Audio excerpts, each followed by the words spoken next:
and developing our industrial strategy to attract investment in critical areas such as offshore wind. Richard Baker. Mr Speaker, does the Minister agree the close collaboration the UK and Welsh governments have undertaken to deliver the industrial strategy is an essential element of this government's plans to deliver strong economic growth throughout the UK? Would she explain how this joint working between both governments will help Welsh industry? And does she agree that the SNP government in Scotland should take a similar approach so we reap the full benefits of our great partnership of nations so badly undermined by the reckless actions of the previous government? I do indeed agree with the honourable member that the SNP could indeed learn a thing or two about our collaborative approach to securing economic growth in Wales. Our new industrial strategy is central to our growth mission and our plan for change. The Secretary of State has established an innovative economic advisory group to ensure that the UK and Welsh Government business leaders, trade unions and experts can work together to pursue opportunities for growth and jobs and attract investment. Amy Stone.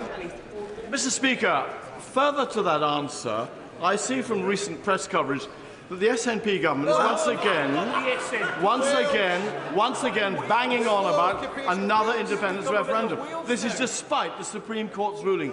So could I ask the government to make it crystal clear to devolved governments that they do not have the power to arbitrarily instigate independent referendums? Thank you. Mr Speaker, I can confirm that the honourable member is absolutely right in what he says. Steve Witherden. Thank you, Mr Speaker. Number 6, please, Mr Speaker. With your permission, Mr Speaker, I will take questions 6 and 11 together.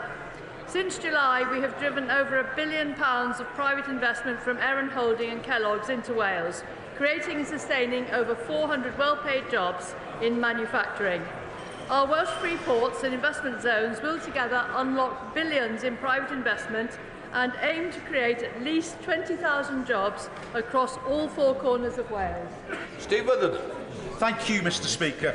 I welcome the news that the Secretary of State has signed a memorandum of understanding on the 4 Welsh growth deals with Cabinet Secretary for Economy, Rebecca Evans. Could she outline how this UK-Welsh Government partnership will deliver the well-paid jobs and economic growth needed in areas like Montgomeryshire and Glyndŵr? Well, indeed, Mr Speaker, the Memorandum of Understanding signed recently between the UK and Welsh Governments further demonstrates our commitment to working together to deliver economic growth throughout Wales. The UK Government has invested £790 million into Wales growth deals, including 110 into the Mid-Wales growth deal, which aims to leverage up to £400 million of public and private sector investment in the region and create up to 1,400 additional jobs. Ranger. Thank you, Mr Speaker. In places across the UK, including in my constituency of Wrexham, too many young people have fallen through the gaps for too long, meaning that they can miss out on job opportunities, education and gaining the critical skills essential to getting on in life. Can I ask the Minister what measures she is taking to ensure that young people can seize the opportunities of our growth mission to ensure they are not left behind and help them to maximise their potential?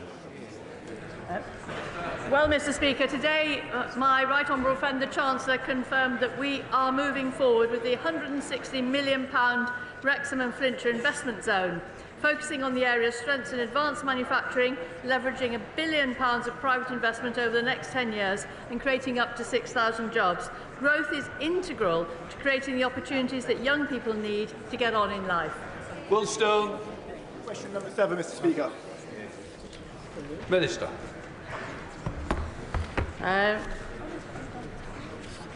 Mr Speaker,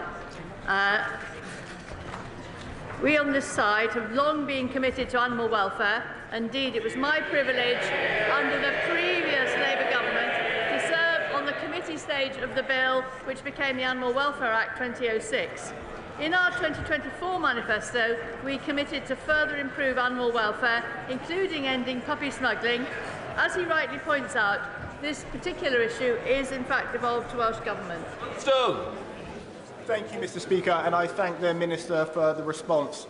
I'm incredibly passionate about animal welfare. I've got a dog and a cat myself, and to the most part, our country is an animal-loving country.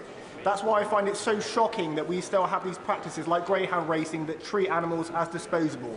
If they don't run fast enough or if they get injured, they get binned off. And some of them are still spending 80% of their life in kennels. Will the Minister meet with me to discuss this further? Thank you. I would be happy to meet with the honourable gentleman. Okay. Richard Ford. Please, Mr. Speaker.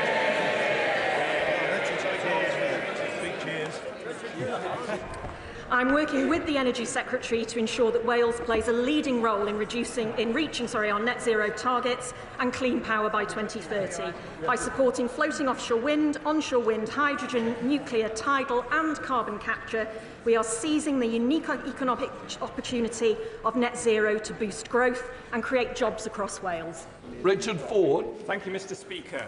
In relation to floating offshore wind in the Celtic Sea, the Secretary of State said that floating offshore wind represents a golden opportunity, that not just for meeting net zero targets, but for lower energy bills, for new jobs and for the industries of the future.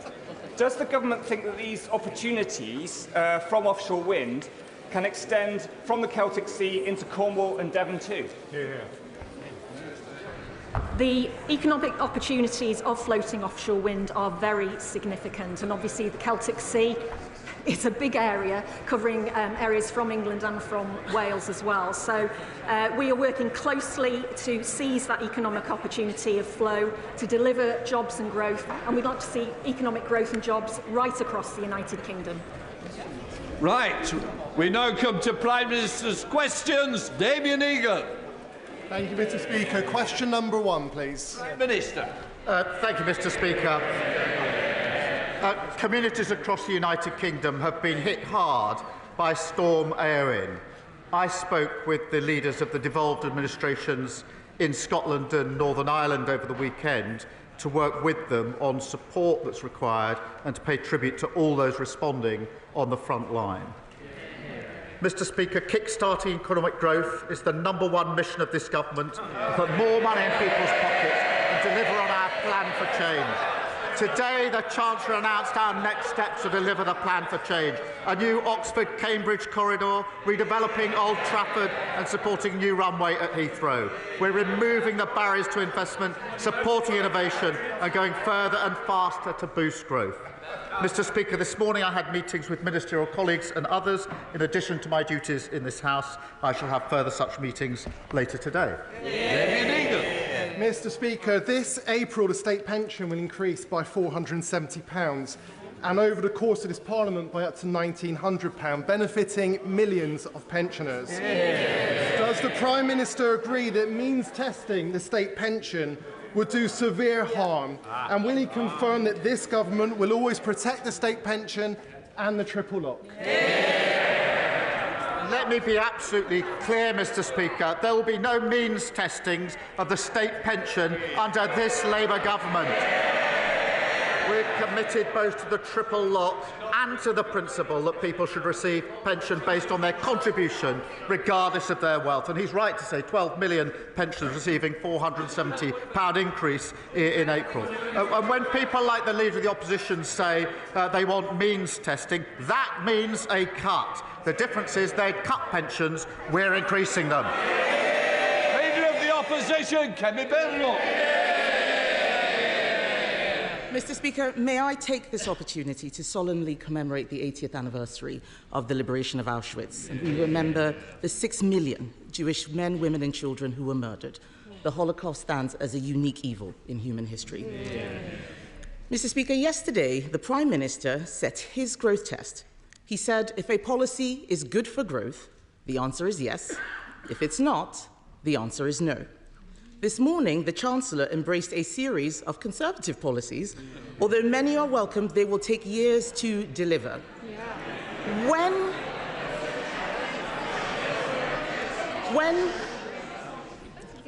Mr. Speaker, when Conservatives left office, we had the fastest economic growth in the G7.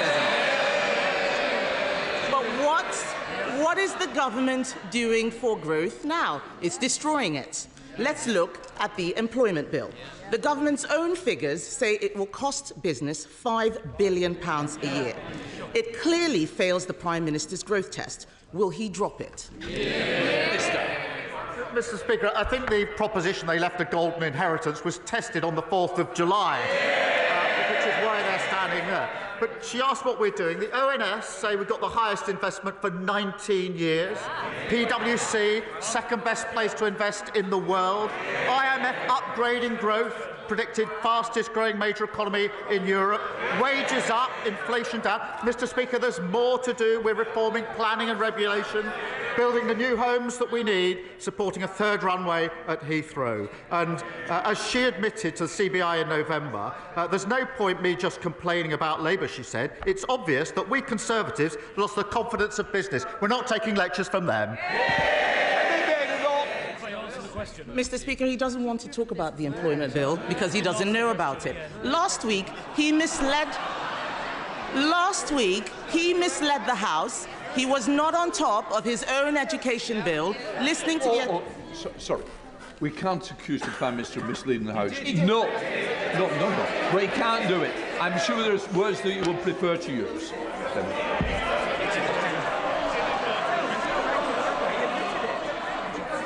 Mr. Speaker, last week he claimed to have laid down an amendment that he had not made. He doesn't know what is going on in here or out there. Last week, I spoke to a woman running a business in Exeter. She is terrified of taking on new staff. She is struggling to keep her head above water, dreading what this government will do next. She's not alone. The Federation of Small Businesses says 92% of small employers are concerned about the employment bill. Clauses 1 through 6 make it harder for business to hire new employees, often young people looking for their first job. This isn't an employment bill, it's an unemployment bill. Given these clauses, will he drop his bill and show that he is not anti-growth? Mr. Speaker, we believe in giving people proper dignity and protection at work. That's why we're proud of our record supporting workers. They consistently vote against any protection for working people. And her consistent refrain is that there should be less. But, Mr. Speaker, we are driving growth on behalf of working people. Good work rights are consistent with growth, and every good business knows that. And on top of the planning reform, the building the houses, supporting aviation, the Chancellor this morning spoke of the Oxford-Cambridge growth corridor, redeveloping Old Trafford, and manufacturing at East Midlands Airport. We want to grow the economy. The only policy she's got is to shrink pensions.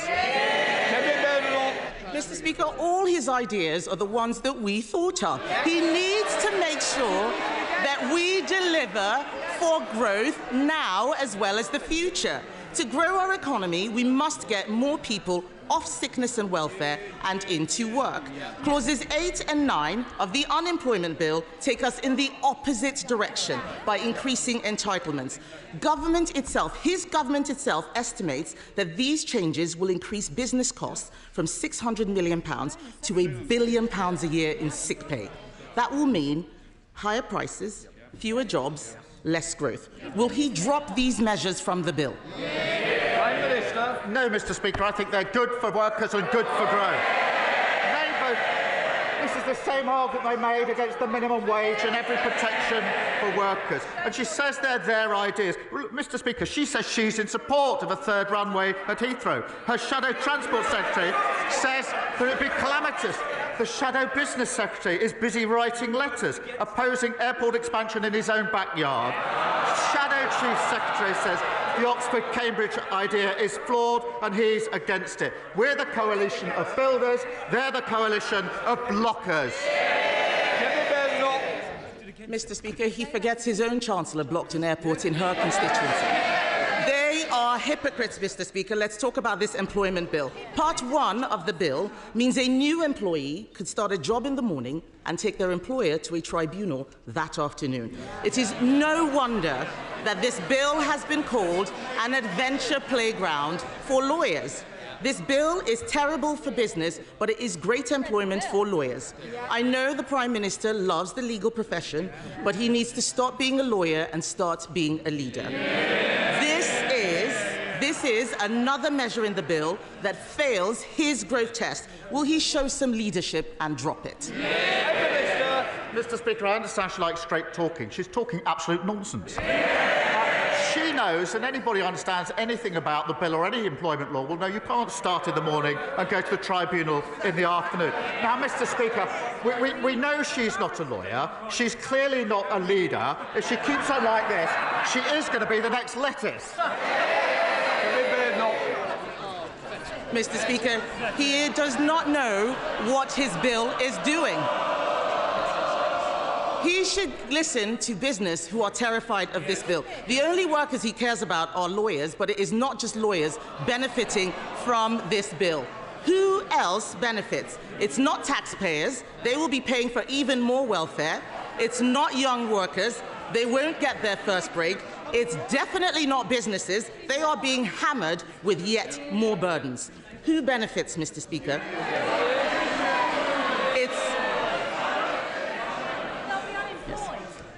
Who benefits? It's the trade unions. It's the trade unions. Part 4 of the unemployment bill, Part 4, they haven't read it, Part 4 of the unemployment bill is the biggest expansion of trade union powers for a generation. Exactly. Thank you. The public will have heard them cheer. Rather than deregulating for business who create growth, he's deregulating for the unions. Clause 61 alone reduces the notice period for strikes to just 1 week. Given strikes are catastrophic for growth, will he drop Part 4 of the bill? Mr. Speaker, it's good for working people and it's good for the economy. And she should keep up. The CBI have welcomed our positive steps this morning. Their quotes. The Chancellor's just given a brilliant speech on the economy, fixing the mess they left and growing our economy. CBI said they celebrate their positive leadership, a clear vision to kickstart our economy. That's the difference. We're growing the economy. They left it in a complete mess. Mr. Speaker, the arrogance of the Prime Minister is that he thinks that it's his government that creates growth. He's wrong. It is business that creates growth. Our economy is built by entrepreneurs, risk takers, and the hard graft of working people. They know that you can't tax your way to growth. You can't borrow your way to growth. You can't legislate your way to growth. Other countries are serious about freeing business from red tape.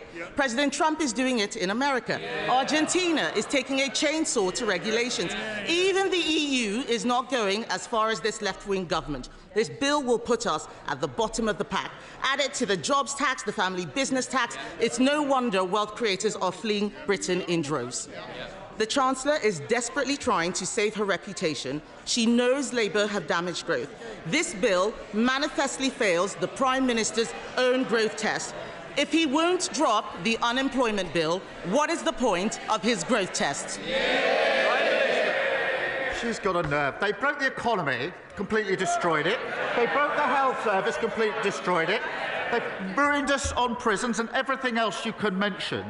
They failed on every front. They're in no position to give us lectures on anything. And she says that she accepts they failed. They're changing. They've learnt absolutely nothing. Thank you, Mr. Speaker. I welcome the government's action last week to tackle rogue traders who installed faulty home insulation, affecting many of my Luton South and South Bedfordshire constituents.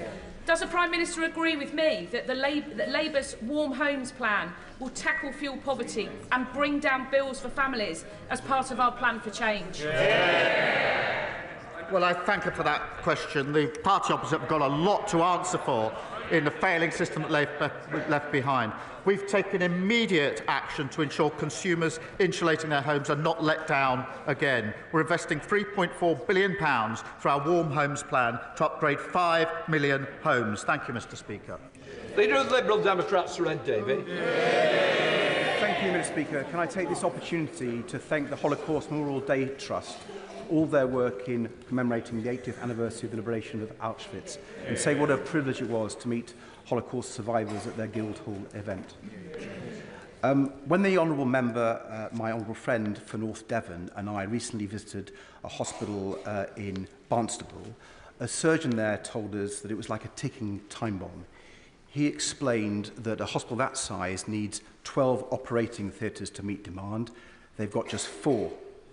The last Conservative government promised to rebuild it, and we all know that was a hollow promise. Now, the North Devon District Hospital is one of 9 across the country where their urgent rebuild programme has now been postponed for over 10 years. So will the Prime Minister meet honourable members whose constituents' lives are being harmed by this delay to see if there's any way we can bring these urgent projects forward? Well, can I join him in his comments about the Holocaust survivors that we met earlier this week? It was incredibly moving, as it always is, and I was struck by the fact that there were so many in the gathering that we were at, and we're unlikely to see so many in one place like that again, and we must never ever forget.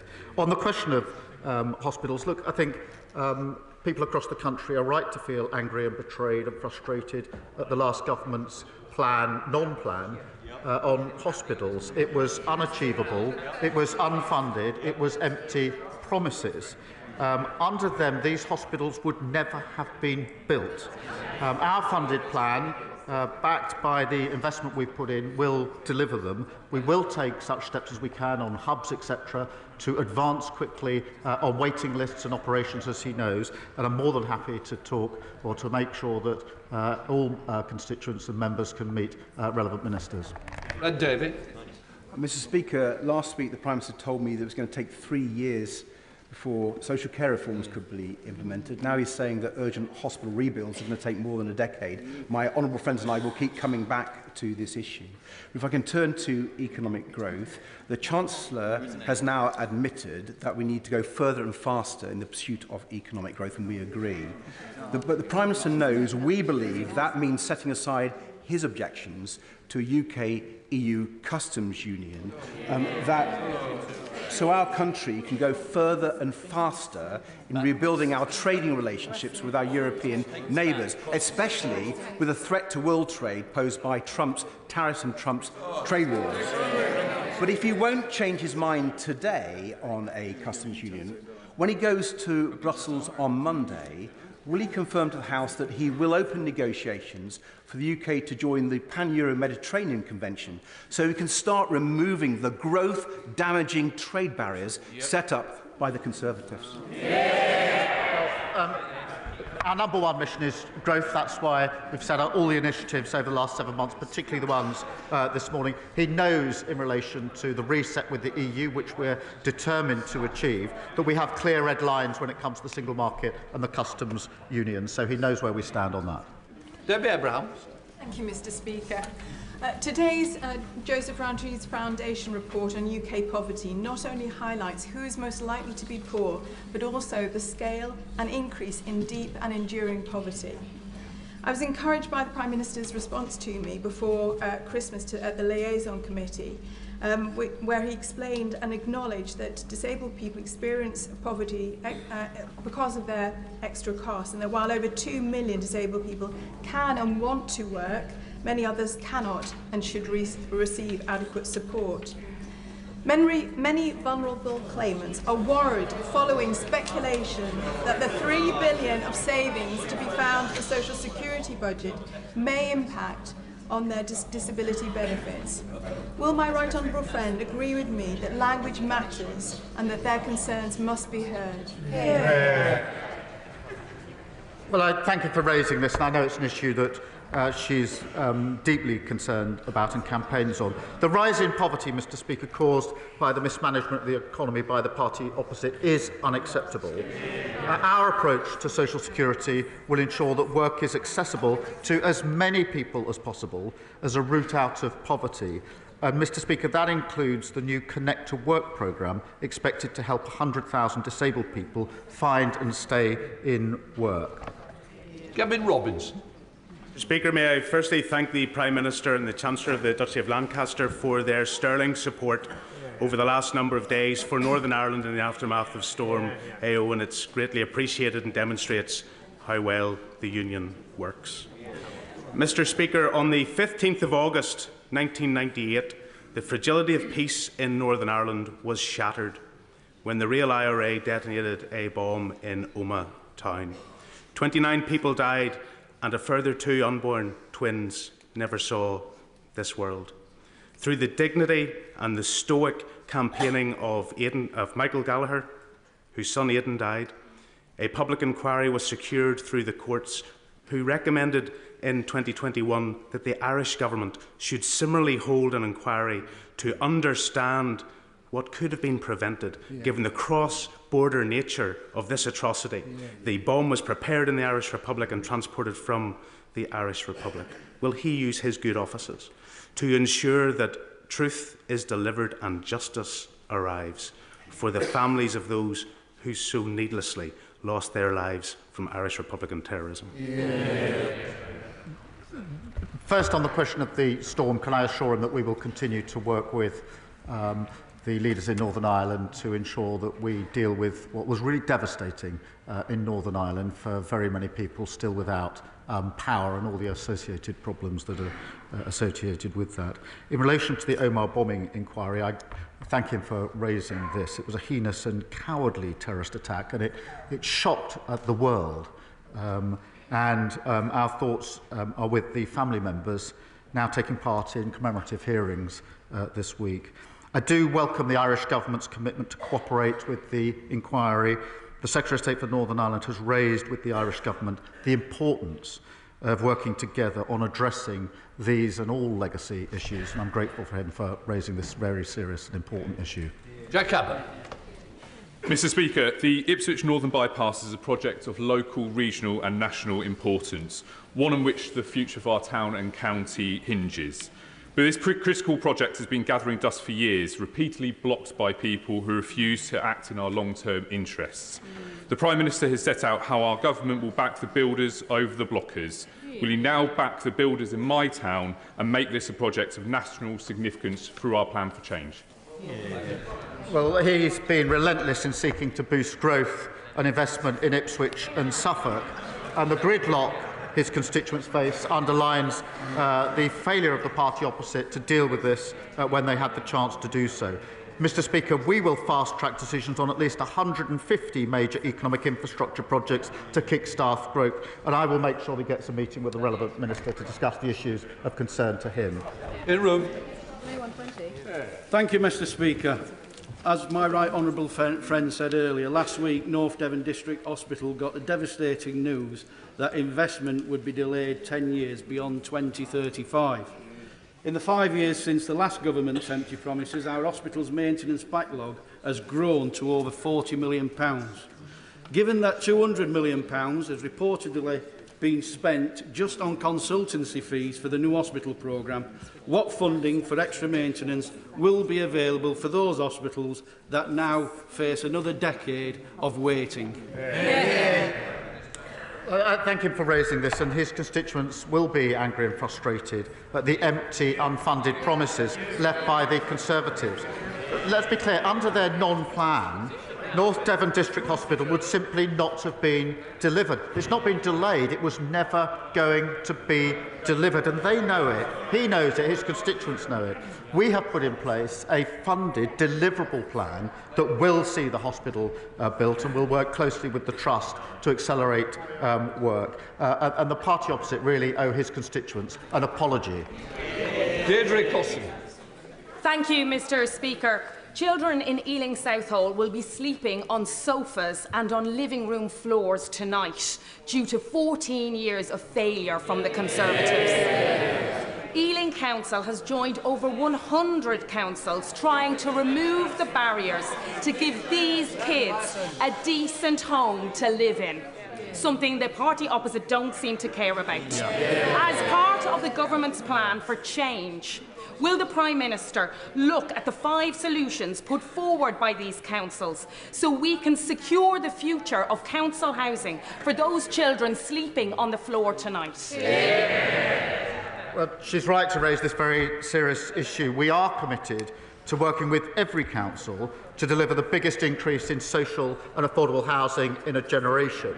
We're immediately taking action to reform the right to buy, to enable councils to borrow more cheaply, and investing in affordable homes programme. Paul Kohler. Thank you, Mr Speaker. I entered politics, active politics, after an attack in my home was misused by others to promote their anti-EU, anti-immigrant agenda. My life was saved by 2 brave police officers from Wimbledon Police Station. As a family, our lives were transformed by a restorative justice session organised by the charity Why Me, where we met one of my 4 attackers in prison. Will the Prime Minister meet with me to discuss how his government can give restorative justice greater emphasis and put victims at the centre of the criminal justice system, reduce recidivism and cut crime and costs? Can I send my sympathy for what the honourable member experienced? It must have had a profound impact on him and, of course, on his family. I too have seen the power of restorative justice, which does enable victims to receive answers, and perpetrators have to face the human cost of their crimes. Under the Victims Code, all adult victims must be told about restorative justice and how to access it. We can always do more, and I'll ensure that he gets the meeting that he wants with the relevant minister. Charters. Thank you, Mr. Speaker. I'm pleased to announce that this summer I'll be going on paternity leave again for baby number 2. And may I congratulate the Secretary of State for Scotland on his new arrival. The Chancellor spoke brilliantly this morning on growth, and I'm pleased to reveal that new JRF research shows that by increasing paternity leave, we could increase economic growth by £2.6 billion a year. So can I ask the Prime Minister, will he review statutory paternity leave? And from one father to another, will he meet with me and the Dad Shift to support and discuss how we can support new parents? Well, can I wish him and his wife all well with their new arrival? We are conducting a review into parental leave because you can't grow the economy if parents have to choose between work and their children. And thanks to the Employment Rights Bill, which they oppose opposite, 30,000 more fathers will get paternity leave. And that's the difference, Mr. Speaker. The Leader of the Opposition wants to roll back parental rights. We're extending them. Duffield. Thank you, Mr. Speaker. Since 2012, the Drax power station has been given £7 billion of green subsidies by the government for burning 27 million trees per year. That's enough money for 5 years of pensioners' winter fuel payments. While Ofgem has been asleep at the wheel, a recent KPMG report has concluded that Drax claimed those subsidies illegally. Will the Prime Minister today demand to see that KPMG report before giving another £1 of taxpayers' money to Drax? Thank you for raising this. It is an important issue. Of course, we will look at the report, but I don't join in her description. We will look at the report. Back day. Thank you, Mr. Speaker. As you well know, Lancashire is a wonderful county full of great businesses and hard-working people. But for too long, we've been held back by an outdated 2-tier council system. The government's English devolution bill is a massive opportunity for us to get back in the fast lane and catch up with the likes of Manchester and Liverpool. So will the Prime Minister join with me in calling on all Lancashire leaders to work together in the interests of our residents, putting aside political differences and self-interests, and move forward in good faith to unleash Lancashire's huge potential? Well, he, of course, has given decades of service to his community, Mr. Speaker. I'm a firm believer in moving power out of Westminster into the hands of those with skin in the game. That's how you boost growth, create opportunities and drive reform. I'm pleased that we're establishing a combined county authority in Lancashire. Our ambition is for mayors across all areas of England who can take advantage of the powers set out in the devolution white paper, including in Lancashire. Clive Jones. Thank you, Mr. Speaker. I declare my interest as the Governor of the Royal Berkshire Hospital and a family member has shares in the medical company. In the gallery today are patients who use the Royal Berkshire Hospital. Parts of its estate are crumbling as we speak, and it urgently needs a rebuild, but we're going to have to wait until at least 2037. Can the Prime Minister please explain to these visitors and the House why he thinks that it is acceptable that staff and patients dodge buckets collecting rainwater from leaking roofs for another 18 years, And will he meet with them and explain it to them face to face? Well, I'm grateful to him for raising this on behalf of his constituents. So I speak obviously to them, and his constituents will hear the answer. There wasn't a plan for this building. It was a pretend plan. It was a fiction. It was unfunded and it was undeliverable. It only existed in the head of Boris Johnson. And they're the frustration for his constituents, and I really understand it. They thought, because they were promised, that they were going to get something which the party opposite knew was never going to be delivered. That is absolutely unforgivable. We will pick that up. We've put in place a funded scheme to build as quickly as we can, but it's got to be funded, it's got to be deliverable. That's the difference between the approach that we're taking and the approach that they took. And of course I'll make sure a relevant minister meets with him and his constituents in order to explain that more fully to them. Thank you, Mr. Speaker. In China, DeepSeek has developed an AI model almost as good as the most advanced technology from OpenAI. In the US, they're investing up to $500 billion in building out data centres. Now, to build data centres, you need two things: lots of energy and ideally cold weather. Fortunately, Scotland has both of those in abundance. So will the Prime Minister back Glasgow being an AI growth zone to help bring investment and solidify the UK's place as the third largest AI market on earth? Well, I thank my honourable friend. What a contrast, the SNP, a strong Labour voice championing economic growth in Scotland. The AI developments this week show why we're right to put artificial intelligence at the heart of our plan for change. We've already secured £39 billion of AI investment, which will create 13,000 jobs across the UK.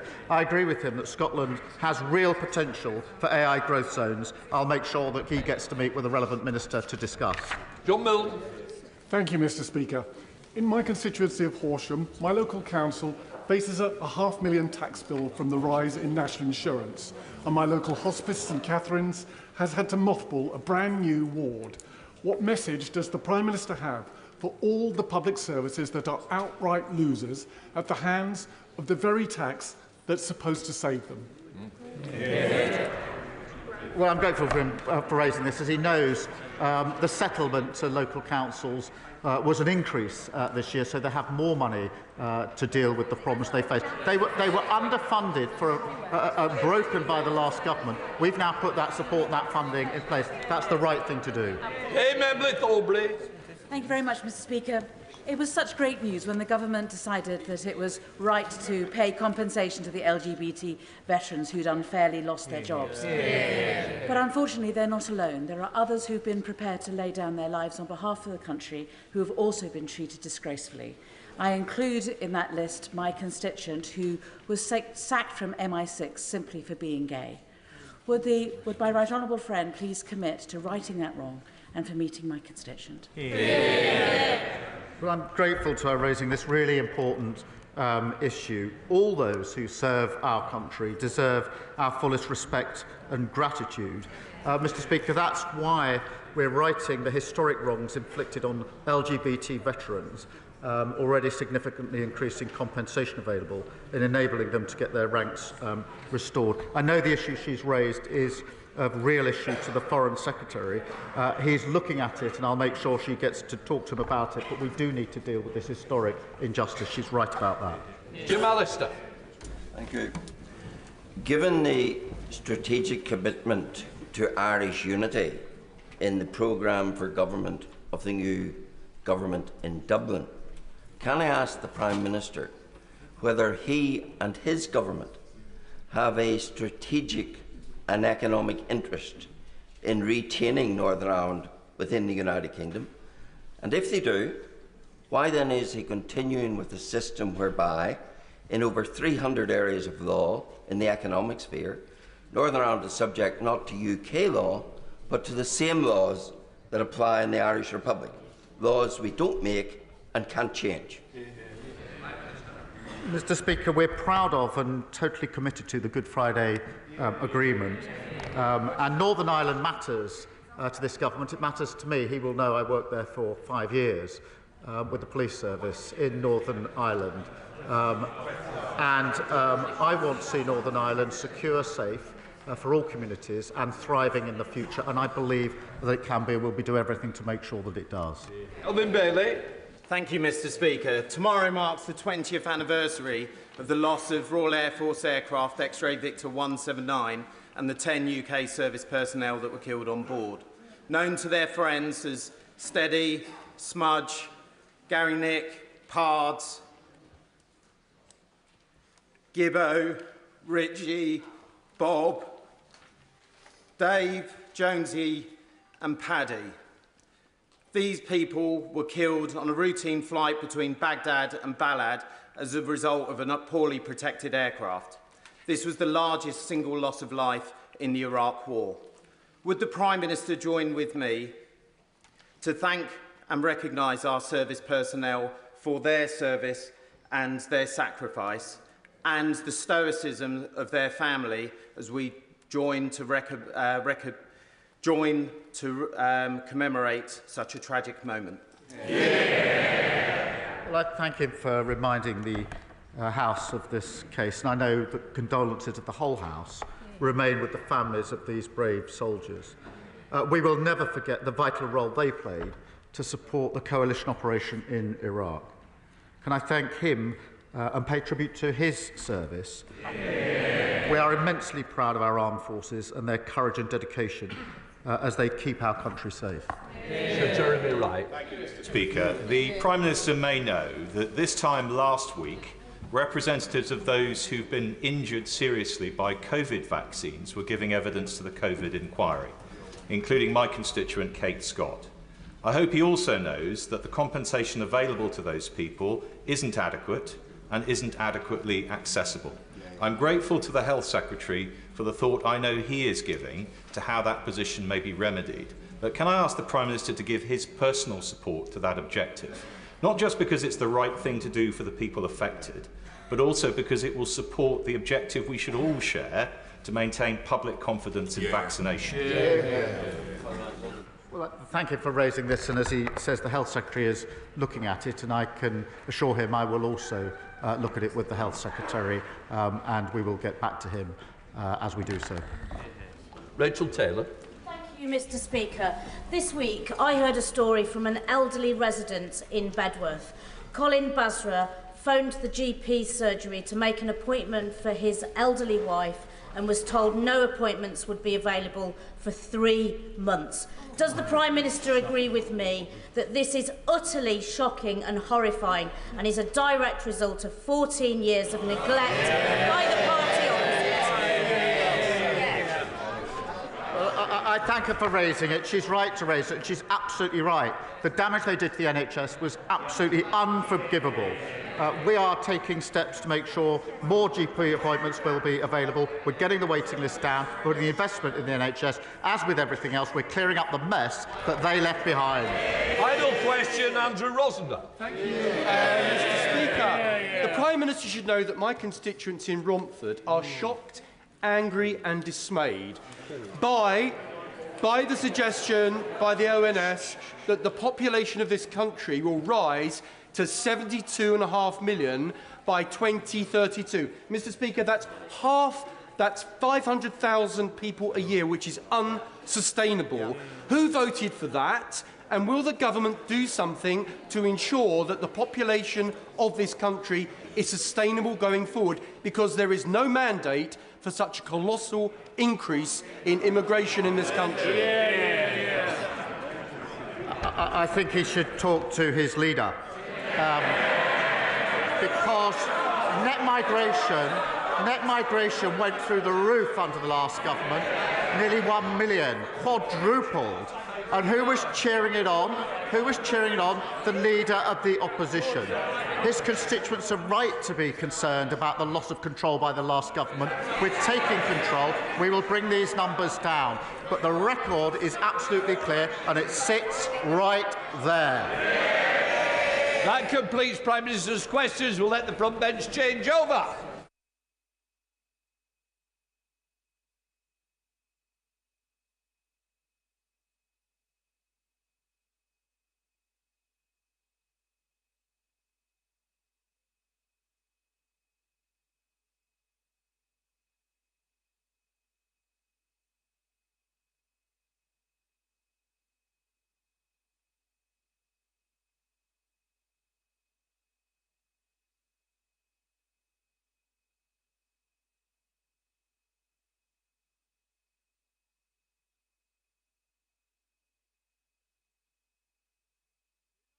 To the statement, I call the Chief Secretary to the Treasury.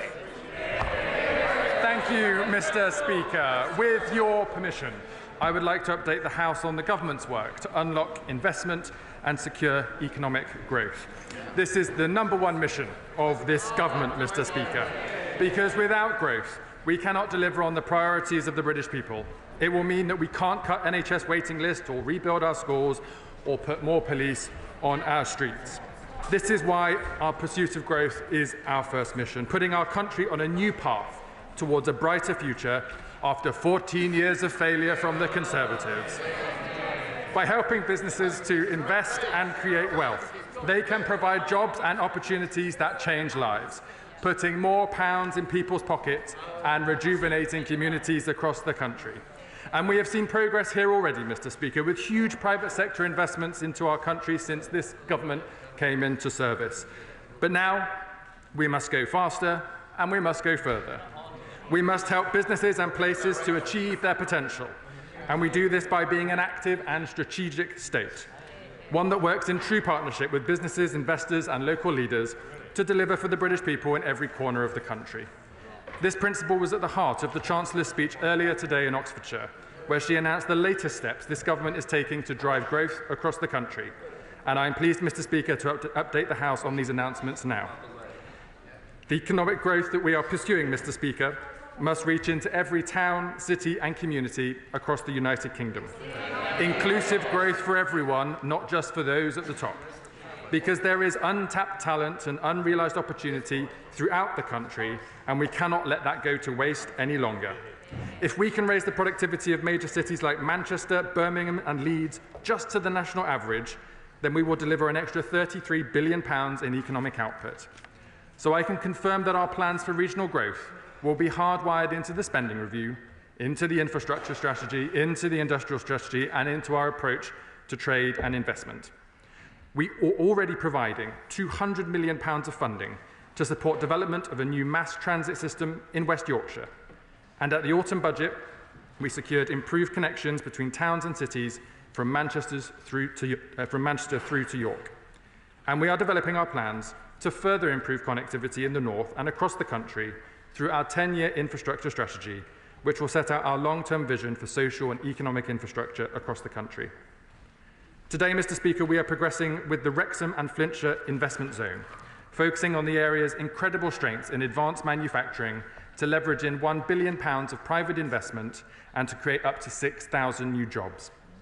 As the Chancellor announced at Davos last week, the Office for Investment will work hand in hand with local areas to develop opportunities for international inward investment, starting with Liverpool City Region and North East Combined Authorities, while the National Wealth Fund will build on its strengthened combined authority engagement to build a pipeline of investable propositions with mayors, starting with strategic partnerships in Glasgow City Region, West Yorkshire, the West Midlands and Greater Manchester. And sticking with Manchester, we are giving our support to the Mayor of Greater Manchester's plan for the redevelopment of Old Trafford, creating new housing, new commercial developments and a new stadium, but I am advised to inform the House not necessarily government-wide support for the team which play there. I am pleased to update the House, Mr. Speaker, on our new approach to the Oxford-Cambridge Growth Corridor, a hugely exciting opportunity for the UK and the British economy. For centuries, these two cities have been synonymous with inspiration, invention and innovation. Economic analysis suggests that, with the right support, the region could bring a GDP boost of £78 billion by 2035. Yet time and time again, governments have failed to capitalise on this remarkable area, most recently in 2021, when the last government dropped its commitment to what it called the Oxcam-ARC project. Through underinvestment, poor transport connections and a lack of affordable housing, the incredible growth potential of the area has been squandered, as people and businesses have been forced to move and invest elsewhere. No longer. Lord Vallance will act as our champion for the growth corridor, utilising his impressive experience in life sciences, academia and government to unlock growth opportunities across the region and promote its potential to investors across the world. And we will establish a new growth commission for Oxford to recognise and capitalise on the growth potential of this historic city. We already know, Mr. Speaker, of course, that transportation is a huge factor in the success of the country. Heathrow is the UK's only hub airport and the UK's largest air freight hub by volume, connecting us to emerging markets around the world, opening up new opportunities for trade and investment. But its growth has been constrained for decades. Today, we are announcing that the government supports and is inviting proposals for a third runway at Heathrow Airport to be brought forward by the summer. This is an important infrastructure project expected to have positive growth impacts across the United Kingdom and has the backing of businesses and business groups like the CBI, the FSB, and the British Chambers of Commerce, as well as trade unions like the GMB and Unite. According to a recent study from Frontier Economics, a third runway could increase GDP by 0.43% over the next 25 years. Over half, 60% of that boost would go to areas outside of London and the South East. It could create over 100,000 jobs in the local area and maintain Heathrow status both as a global passenger hub and the UK's largest air freight hub by volume. Reforms that this government has introduced to speed up the planning system will ensure delivery of this project and will set it up for success. Once proposals have been received, the government will take forward a full assessment through the Airport National Policy Statement to ensure that any scheme is delivered in line with our legal, environmental and climate obligations. We want the scheme to be value for money, and our clear expectation is that any surface transport costs associated with the project will be financed by private capital and should be sustainable and low carbon. The Secretary of State for Transport will also set out planning decisions for further airport expansion at Gatwick and Luton shortly. Crucially, I'm also pleased to announce that we are taking further steps in our transition to greener, cleaner aviation. At the start of this month, the Sustainable Aviation Fuel Mandate became law. Sustainable aviation fuel reduces carbon dioxide emissions compared to fossil jet fuel by around 70%. Today, we are announcing an additional £63 million for the Advanced Fuels Fund over the next year, and we've set out the details of how we will deliver a revenue certainty mechanism. These measures will support investment and high-skilled green jobs in plants across the United Kingdom, delivering sustainable aviation fuel here in the UK for UK consumption. Transportation is equally important on a local level, and this is as true for the Oxford-Cambridge Growth Corridor as it is for anywhere else. So this government has confirmed that it will provide crucial funding for transport links, including upgrades to the A428 to reduce journey times between Milton Keynes, Bedford and Cambridge, and East West Rail with new services between Oxford and Milton Keynes starting this year. We have already received submissions to the new Towns Task Force to build new developments along the new railway, and at Tempsford we will accelerate delivery of a mainline station on the East Coast Main Line so travellers can get to London in under an hour and to Cambridge in under 30 minutes once the East West Rail has been delivered. And we will ensure, Mr. Speaker, that the pioneering work which has long been a hallmark of this area will continue. We are today committing to a new AI growth zone in Culham. We welcome Cambridge University's plan for a new flagship innovation hub in the centre of Cambridge and a new Cambridge Cancer Research Hospital as part of Wave 1 of the new hospital programme will be delivered. And just yesterday, Moderna completed the build for their new vaccine production and research and development site in Harwell while committing to invest £1 billion in the United Kingdom. Proof, Mr. Speaker, that when you create the conditions for success, businesses can lead the way. I am also pleased, Mr. Speaker, to confirm for the House that the Environment Agency is lifting its objections to specific developments in Cambridge.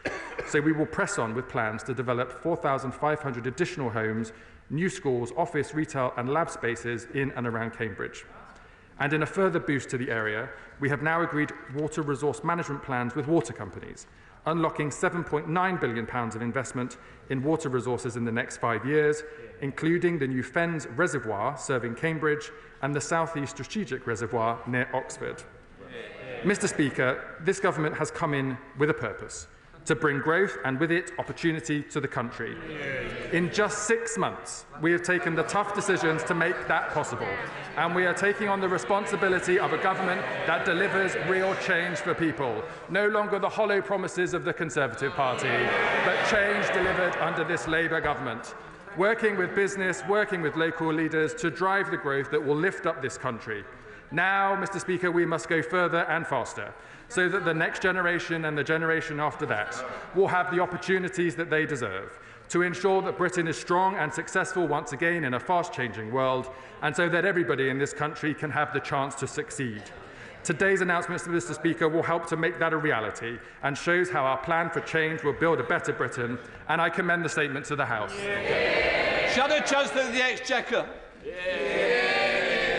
Thank you, Mr. Speaker. The Chief Secretary told us that growth is the #1 mission of this government, and he added, now we must go faster, which I have to tell him suggests a certain lack of ambition. What we do not need, Mr. Speaker, is some hasty manana moment of unquantified, vague promises of a better tomorrow. We need action now to reverse the grievous damage this Chancellor has wrought just in her first 6 months in office. So the first question I have is, why did the government deliver a budget which the independent OBR said would lead to lower growth, higher inflation, higher interest rates and would cost jobs?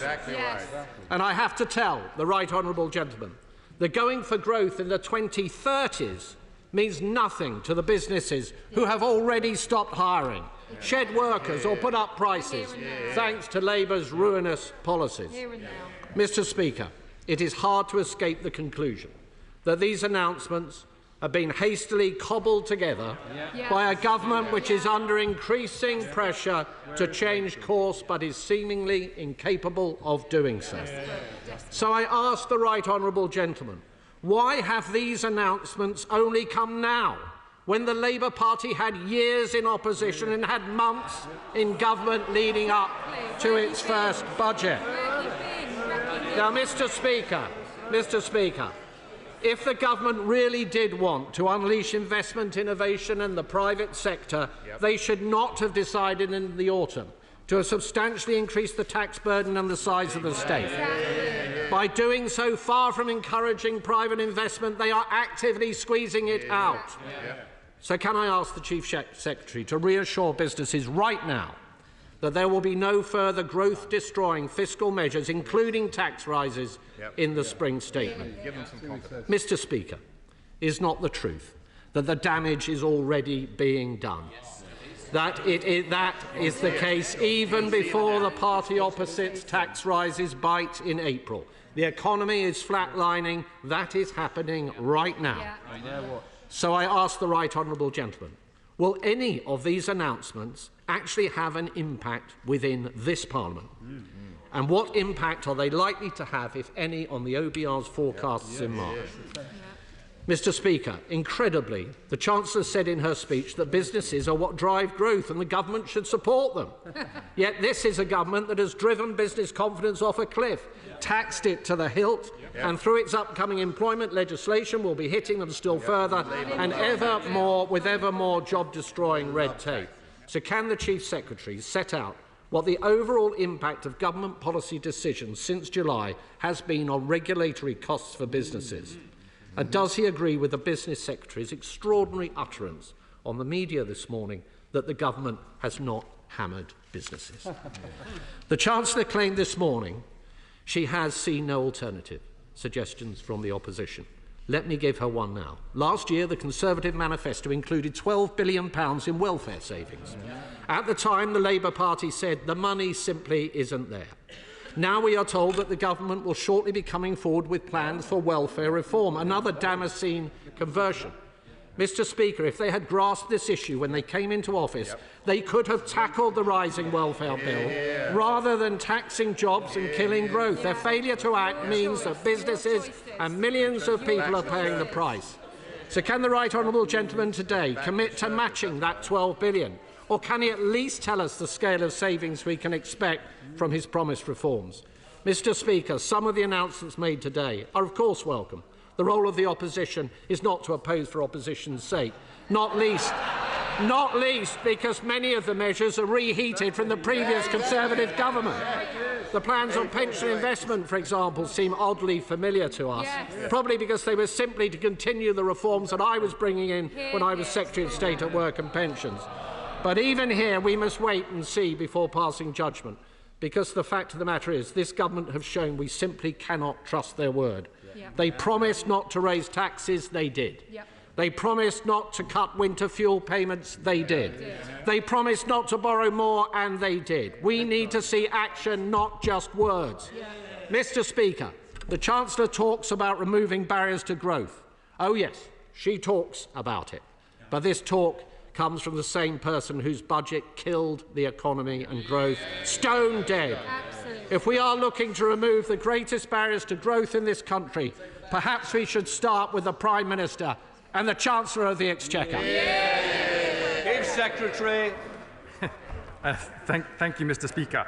I mean, look, the House is indebted to the Shadow Chancellor, Mr. Speaker. A lecture from Mr. Momentum himself on the need for speed from this government. Well, let me tell him that in the last 6-7 months, this government's done more than that lot did in the last 14 years. Mr. Speaker, and he's asked me, Mr. Speaker, he's asked me about our plans working with business. The comments from business leaders and investors today speak for themselves, Mr. Speaker. Our plans are welcome from business and we'll be working in partnership with them to deliver for this country. And he asked me about work, Mr. Speaker. Look, the Labour Party makes no secret of the fact that we like to support people into work. That's why we were created in the first place. Strong, secure work, with rights at work, with secure incomes to help make your family finances add up. But the real truth in the data, Mr. Speaker, is under the last government, too many people were waiting at home sick, unable to get their NHS appointment, unable to get access to mental health services so that they could be helped back into work. Too many people were waiting at home, waiting for training, unable to be able to seize the opportunities advertised in front of them. This Labour government will not take that as a luxury. We will work at speed to give people the work that they deserve. And Mr. Speaker, I think the heart of the Shadow Chancellor's statement was a truth for the country to consider. That under the last administration, it was promises cancelled, and under this administration, it's promises being delivered. Chair of the Select Committee, Dame Meg Hillier. Thank you, Mr. Speaker, and I welcome this government's commitment to infrastructure investment and for telling the world that Britain is open for business. But to deliver on all of this, we'll need a really skilled workforce to deliver on these major construction projects. So could the right honourable gentleman set out how the government is going to make sure that we've got the skills to deliver what he's promised today? Minister. Thank you, Mr. Speaker. I thank the Chair of the Treasury Select Committee for her question. This is an important test of turning policy into real-world delivery, and through our infrastructure and industrial strategies, we are engaging right now with businesses and investors across the country so that as we bring forward our plans, we have a skills and training system that actually creates opportunities for people to take the jobs that we need them to do to help get Britain building. This will be a crucial part of our approach to infrastructure so that every person across the country can seize the benefits of the plans of this government. Daisy Cooper, the Liberal Democrat spokesperson. Thank you, Mr. Speaker. The government is absolutely right to focus on economic growth, but their blinkered approach on Europe is holding back British businesses and stifling the very growth we need to fund our public services. By ruling out negotiations on a bespoke customs union and a youth mobility scheme with the EU, the Chancellor's dash for growth will be more like a slow crawl in a car with the handbrake on. In order to turbocharge economic growth, will the government start negotiating these initiatives now? Mr. Speaker, to unleash growth through our small businesses, the Chancellor should scrap her national insurance contributions rise and instead seek to raise the same amount of money through the measures that we Liberal Democrats have suggested, reversing the tax cuts on the big banks, increasing taxes on the big tech and gaming companies and reforming capital gains tax in a way that would be fairer and raise more money. Will the government look again at these alternative revenue raises and lift the burden that government has placed on small business? On airports, the Chancellor has voiced her support for Heathrow expansion and suggested it will be forthcoming for other airports, something that we Liberal Democrats oppose because it will deliver minimal growth but at huge cost to the climate. Can the government confirm if they intend to abide by the advice from their own climate change advisers that no airport expansions should proceed until a UK-wide capacity management framework is in place? In the midst of a climate emergency, can the government give a cast-iron guarantee that the so-called refreshed carbon budget that the Chancellor referred to will not water down climate targets? And what does the government have to say to those experts who say that sustainable aviation fuel is not realistic or scalable? On the Oxford-Cambridge Growth Corridor, Mr Speaker, we really welcome plans that further boost the UK's position as a European and global science leader. Can the Government confirm that there will be enough money for the whole of the route to be constructed on the East-West Rail route? And will the Government confirm that they will work hand in glove with local authorities to minimise the environmental impacts, introduce infrastructure before or alongside housing, and maximise local community benefits? Minister. Thank you, Mr Speaker. As the Honourable Lady knows, this Government committed in its manifesto not to rejoining the single market or the customs union. We will honour that promise. But the trade deal that the previous government put together was clearly not good enough. There is room for us to improve our trading, energy and security relationships with our friends in the European Union, and my ministerial colleagues are in active discussions with their counterparts to take that forward. She invited me to speculate on any future budgets. Of course, that's above my pay grade, but I'm sure the Chancellor heard her suggestions. And on airports, as I said in my statement, Mr Speaker, all of our plans will be in line with our legal obligations, and of course we do recognise the need for more sustainable fuel and sustainable transport as part of these expansion plans. She last asked me about something I can't read in my own handwriting. So the House will have to... Oh, East-West Rail, thank you. I thought it was EU again, and I couldn't read my handwriting. East-West Rail. The whole premise of the growth corridor, of course, is that you have that transport spine through the corridor that allows for all of the developments around housing or lab space or communities around it. So it's a crucial part of our plans, and we will make sure that it's delivered. John Morrow. Congratulate the Chief Secretary and the Chancellor of the Exchequer on a plan for growth which is both concrete in terms of shovels in the ground now and also forward-looking, building on our scientific and skills base to drive long-term jobs and higher living standards. Now, I know that the Heathrow expansion will help businesses in the North East, but for the sake of those of us who are not Manchester United fans, could he clarify that much of the investment in the Man U development will be private sector based, and could he also set out how it will help the rest of the North, and particularly Newcastle United fans like myself? Minister. Thank you, Madam Deputy Speaker. I thank the Chair of the Science and Technology Committee for her question. She and her committee knows the huge advantage we have in the UK with our brilliant universities and research and development ecosystem, which is why we are supporting them and putting rocket boosters underneath their activity to develop world-leading and frontier research and innovation, but also stimulate economic growth across the country. The Honourable Lady is right that the development in Manchester is a broad set of developments, private financed around housing and commercial opportunities, as well as the work that Manchester United want to do in relation to their football stadium. I'm afraid I should inform the House now that I probably can't give a running commentary of the stadium applications for all football clubs across the country, and she'll have to forgive me for not knowing the latest plans for Newcastle. Sir Oliver Dowden. Can I welcome the government's conversion to a third runway at Heathrow? The sort of connectivity that enables, particularly with fast-growing economies in Asia and the Gulf, is essential to growth. But what assurance can the Chief Secretary to the Treasury give to the House that this project won't be subsequently stymied by an absolutist approach driven by ideology towards carbon emissions, which will drive it into the ground at a later moment, because we've been down this path before? Minister.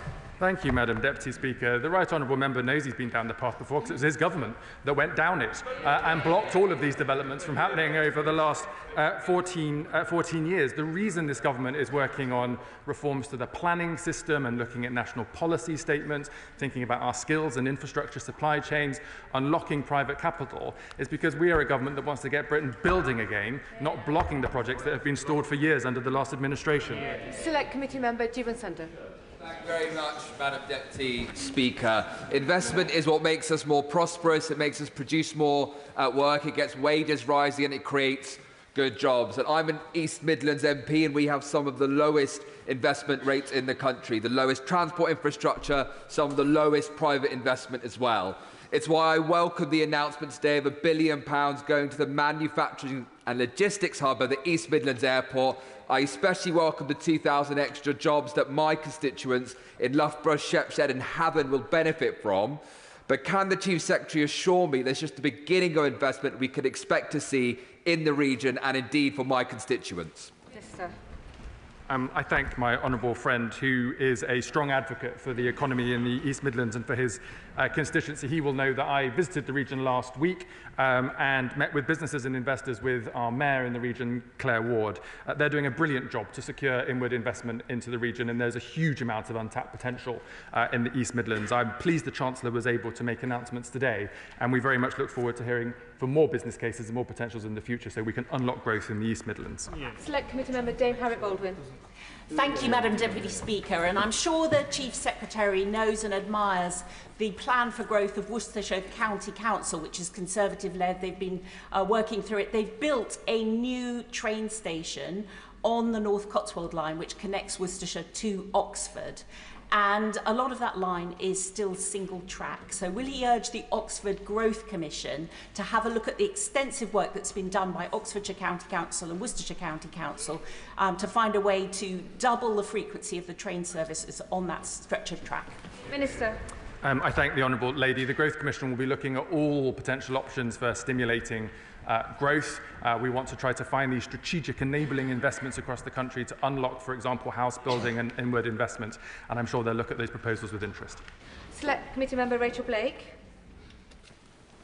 Thank you, Madam Deputy Speaker. Can I thank the Chief Secretary for his statement about investment and growth? And does he agree with me that the role that new towns will play in tackling our country's housing crisis, and how important it is that alongside the homes in the new towns, we see the delivery of new social infrastructure as well? And can he outline with me how those plans will be working? Minister. I thank my honourable friend. As I informed the House recently, our infrastructure strategy, which will be published in June, will for the first time align social infrastructure plans on schools, GP surgeries and other public service facilities with our housing plans and our economic infrastructure plans. So for the first time, we'll be making strategic decisions around places where people live. And I'll just say on the house building target, as I met with tenants moving into new social homes being built in Erewash last week, we talk about 1.5 million homes, we talk about economic growth. Actually, in every one of these buildings is someone's life, their opportunities, the dreams that they want to fulfill. This government is delivering on economic growth, but it's doing so because the people at the heart of all of these decisions are the people that we need to get the economy moving and Britain doing well in the future. Select Committee Member John Clare. Thank you very much, Madam Deputy Speaker. One of the fundamental enablers of growth in the economy is financial services and opening up the markets to invest. I think there was a consensus across this House in the last Parliament in the Financial Services and Markets Act that gave that framework to do that. Could I ask the Chief Secretary what concrete proposals have come forward and are under consideration from the FCA and the PRA to change some of the restrictions that stop the right levels of investment? This week, the government enabled, I think, around 100 billion of surplus funds from DB pension schemes to be made available. Can he confirm that what proportion of that money will be actually invested in what time frame? Because I think the concern around these announcements is the delay to tangible, calculable economic impact. Minister. I thank the right honourable member. I would point him to the Chancellor's Mansion House speech, which set out in detail this government's approach to financial services, an important enabler for the UK and a particular strength that we have globally, as I know he knows very well. In respect of his particular question, I will need to write to him with the answer, but what he can see is that this government is taking action to unlock investment into the UK economy, and as has been reported, the Prime Minister and the Chancellor have been meeting with regulators to make sure that they are geared for growth as well as for protecting consumers. Ruth Cadbury. Thank you, Madam Deputy Speaker. And I also welcome the Chief Secretary's statement today and the Chancellor's announcement about the many excellent transport schemes that this country so badly needs. And the Transport Select Committee will look at these proposals, but starting with looking at the new proposal for Runway 3 at Heathrow.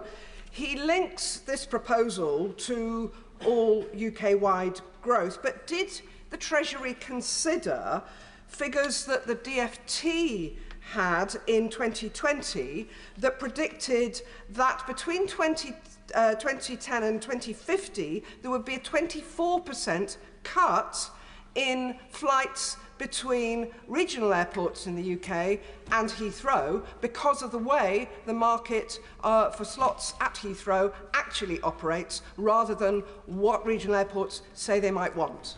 Minister. I thank my honourable friend, the Chair of the Transport Select Committee, for her question. I think the question alludes to the fact that this is not just the announcement of a runway, but it's the announcement of a project where we need to make sure that it's optimised for delivering growth for the whole of the United Kingdom, as I made clear in my statement. That does mean we'll need to work with regional airports. We will need to look at how the slots are allocated at Heathrow to make sure that Heathrow's business model optimises opportunities for regional airports and the whole of the United Kingdom. And that is a commitment that the government has made very clear today. Select Committee Member Bobby Dee. Thank you, Madam Deputy Speaker. The whole House supports a focus on growth. It's good for our prosperity and key to funding our public services.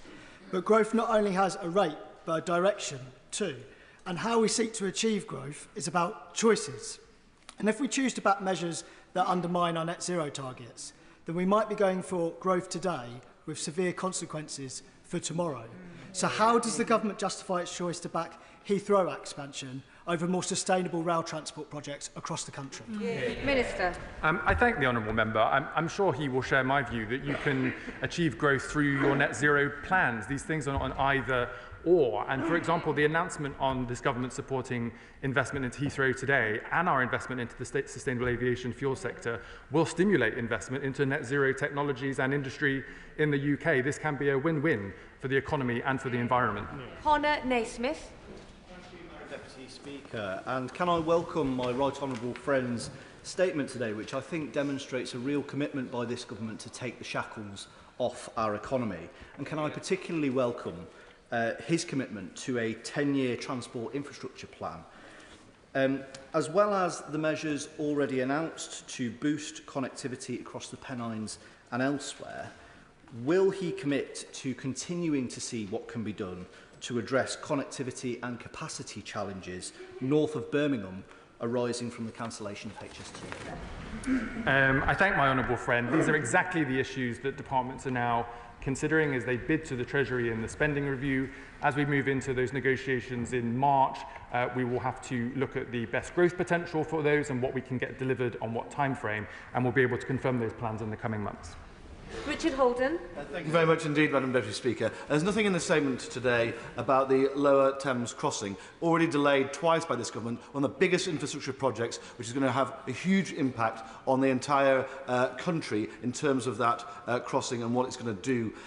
Also, for my constituents, the biggest issues around growth, when I'm visiting businesses, are around those taxes which have been introduced on business, particularly on family companies, and also on the jobs tax. Why isn't the government actually addressing those real issues, which are just not addressed in the statement today? Minister. The Chancellor will be very disappointed, Madam Deputy Speaker, that the honourable member didn't listen to her speech. The Chancellor did announce today in her speech that we are in, because, Madam Deputy Speaker, we are in negotiations with the project leaders at Lower Thames Crossing.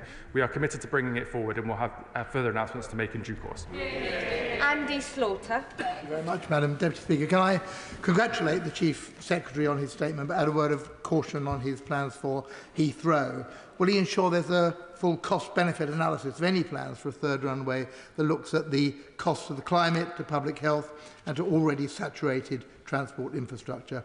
Almost 40 years of dealing with Heathrow has taught me that what is good for Heathrow's shareholders is usually bad for its neighbours, for the climate, and that it's government at all levels that's left to pick up the costs and clean up the mess. Minister. I thank my honourable friend for his question. I know he's been working on this issue for many years. As I've said previously, we want this Heathrow project to be a success for the whole country, and that means in relation to sustainable low-carbon transport connectivity, but also for local jobs and the local economy. As I said in my statement, as proposals are put forward by Heathrow, the government will consider them in the normal way, in line with all of our legal obligations. Sarah Olney. Thank you, Madam Deputy Speaker. In November 2024, giving evidence to the Treasury Select Committee, the head of the OBR, Richard Hughes, stated that further investment in infrastructure, such as extending airport capacity, will not deliver high economic returns as the UK is already highly connected. So without a proposal on the table for Heathrow, how can the Chancellor be so sure that a third runway will drive high national economic growth? Minister. I thank the honourable member. We hear from businesses, investors, business people, travellers, people that want to be able to come through London or the UK, that we are losing trade and investment in relation to other hub airports on the mainland in Europe. We have every opportunity to secure that here in the UK. That will, by its very nature, secure investment, jobs and economic growth. Rachel Hopkins. Thank you, Madam Deputy Speaker. Earlier, the Chancellor highlighted the redevelopment of Old Trafford in her speech. But similar investment is happening in Luton, with Power Court set to be the new home of Luton Town Football Club. This mixed-use housing and commercial development will bring new opportunities and support regeneration of our town. So can I invite the Minister to join me on a visit to see how it will be a key driver of economic growth across Bedfordshire and the Eastern region? Minister. I thank my honourable friend. She knows I don't get let out of the Treasury very often, but when I do, I'm sure I will be delighted to come and visit. And look, Madam Deputy Speaker, these are classic examples where, by working with private investors and local businesses, working together to coordinate investment on maybe road junctions or rail or housing developments or even football stadia, that you can get to a point where you unlock economic growth for people, improve their community, and we're absolutely interested to look at all of those opportunities. Sir Gavin Williamson. Thank you, Madam Deputy Speaker. With the increase in employers' national insurance contributions, what assessment has the Treasury made as to whether this will increase business investment or decrease it? Minister. I think the right honourable member is inviting me to speculate on the OBR forecast, which will be presented to the House on the 26th of March. John McDonnell. There's so much to be welcomed in this statement, but sadly I believe it has been tainted by the decision on the third runway at Heathrow. When such a decision is made by the Chancellor, by the government, it's important that there's full openness and transparency so that we can explain the government's thinking to our constituents. So could the Minister ensure that the papers that led to this Damascene conversion for some members of the Cabinet are published openly, that particularly those with regard to how to tackle the carbon emissions that will be increased, particularly in how it meets our carbon capacity statements. Secondly, how the agriculture in this country will be converted to meet the SAF requirements, how the noise contours will impact upon so many more people, 2 million, how the emissions at the moment in terms of the air pollution will be tackled that are already above the legal limits, and also how the 8,000 to 10,000 of my constituents will be rehoused when 4,000 properties are demolished as a result of this decision. Thank you, Madam Deputy Speaker. As I confirmed to the House today, we are inviting applications from Heathrow which will be considered in the normal way. When those applications have been received and due diligence is undertaken, we'll be able to report the details that will answer his questions in due course. Dave Dugan. Thank you, Madam Deputy Speaker. It says on the cover that this is about growing the UK economy, but the substance of the statement is much more about growing the English economy, because it has a passing reference to Wrexham and a nebulous acknowledgement that, and I quote, they will build a pipeline of investable propositions starting with strategic partnerships in the Glasgow City region. Well, perhaps the Chief Secretary can explain, flesh out what that means, and at the same time explain why he didn't allocate any funding to reimburse Edinburgh University for the supercomputer, invest in SAF in Grangemouth, or invest in the Acorn project in the North East. Minister. Scotland is an important part of our United Kingdom economy. We will continue to invest in the country, as we did at the recent budget, with the largest real terms increase in spending ever since devolution to the government. And look, I'm always ears open to opportunities for growth, but I suggest he might want to speak to his SNP colleagues in the Scottish Government and try to stimulate some investment there as well. Order. Hall War. Speaker, can I warmly welcome today's plan for growth, which stands in stark contrast to the low-growth, low-wage, low-investment economy of the last 14 years. But as welcome as the Old Trafford development is, the House will know I'm a Dale fan, and can I therefore urge the Treasury and himself to warmly support the Atom Valley Mayoral Development Zone, which is being pushed by Andrew Burnham to help advance manufacturing in Rochdale? I thank my honourable friend. It sounds like an excellent initiative in his constituency that will benefit from the huge untapped potential from the Greater Manchester and regional economy that we're trying to stimulate with our announcements today, and I'd be delighted to meet with him to understand the details in more detail in due course. Martin Victors. Thank you, Madam Deputy Speaker. In his speech, the Chief Secretary said he wanted economic growth to spread to every town, city and community, something we can all agree with. I have been campaigning for many years to restore the direct